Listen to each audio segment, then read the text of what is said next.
Hello everyone, many thanks for joining us on the show.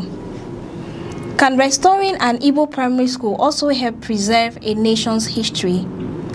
That is the question emerging from Abia State after Governor Alex Otti ordered the immediate rehabilitation of Egbima Primary School, the alma mater of General Johnson Thomas Umunakwe Aguiyi-Ironsi, Nigeria's first military head of state. At first glance, the announcement may appear to be another routine infrastructure project, but for many Nigerians, this school represents far more than a collection of aging classrooms. It is part of the country's political and historical heritage. History often lives not only in monuments and museums, but also in the ordinary places where extraordinary people once began their journey. Long before General Aguiyi-Ironsi rose to become Nigeria's first military ruler, he was a young pupil studying at Egbima Primary School in Ndume, Otuka, Umuahia North local government area of Abia State. Governor Otti's latest directive, therefore, goes beyond repairing buildings. It is also about preserving an important chapter of Nigeria's national story. According to Vanguard, Governor Otti issued the directive during a civic reception organized in honor of the Deputy Speaker of the Abia State House of Assembly, Austin Meregini, at the premises of the historic school. The event brought together government officials, lawmakers, community leaders, and political stakeholders, many of whom used the opportunity to highlight the importance of preserving landmarks associated with one of Nigeria's most significant historical figures. During the event, community leaders appealed to the governor to rehabilitate two important facilities.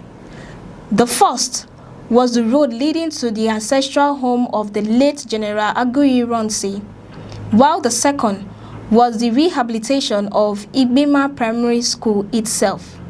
According to the community, both projects are important not only for improving local infrastructure, but also for preserving the legacy of one of Nigeria's former national leaders.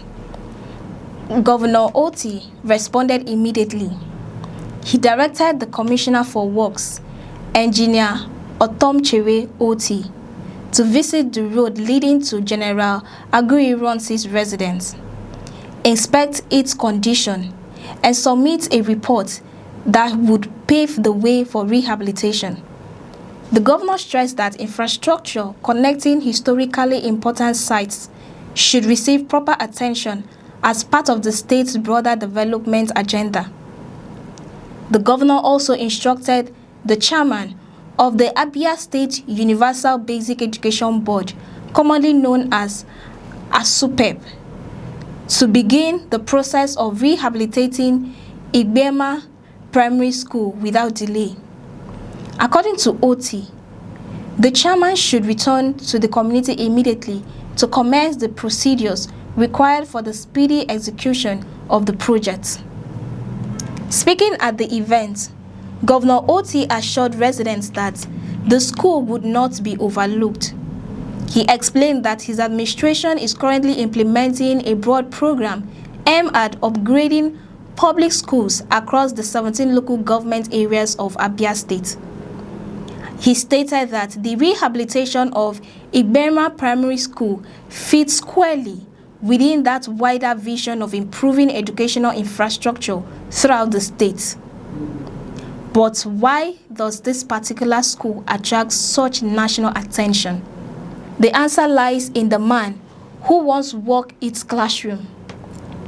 General Johnson Aguiyi-Ironsi occupies a unique place in Nigeria's political history. Following the military coup of January 1966, he became Nigeria's first military head of state, marking the beginning of military rule in the country. Although his administration lasted only a few months before he was assassinated during the counter coup of July 1966, His leadership remains one of the most studied periods in Nigeria's post-independence history. General Aguiyi-Ironsi's government introduced several significant policies, including efforts to strengthen national unity during a period of intense political instability. Historians continue to debate many aspects of his administration, but there is broad agreement that his tenure represented a turning point in Nigeria's political evolution. For that reason, places associated with his early life continue to carry considerable historical significance. The rehabilitation of his former school therefore represents more than an infrastructure project. It is also an effort to preserve a physical connection between future generations and an important chapter in Nigeria's history. Around the world, schools attended by national leaders often become sites of historical interest, serving both educational and cultural purposes. Many believe similar attention should be given to institutions linked with notable Nigerian figures. Governor Otti also used the occasion to reaffirm his administration's commitment to delivering infrastructure projects across Abia State. He thanked the people of Ndume Otuka for their continued support and assured them that his government will continue investing in roads, schools, and other public facilities needed to improve the quality of life for residents across the state. Earlier during the event, the President General of the Ndume Otuka Development Union, Okezie Onyemowa, together with community leader Chimezie Ndukwe, commended Governor Otti for his ongoing developmental projects. They expressed appreciation for the governor's willingness to listen to community concerns while urging him to approve the rehabilitation of both the historic school and the road leading to General Aguiyi-Ironsi's ancestral home. The Deputy Speaker of the Abia State House of Assembly, Austin Meregini, also thanked Governor Otti for attending the civic reception despite his busy official schedule. According to him, the governor's presence demonstrated his commitment to engaging directly with communities and responding to their developmental needs. Several prominent political figures, including former senatorial candidate Senator Darlington Nwokocha and House of Representative member Ginger Onwusibe, were also present at the event.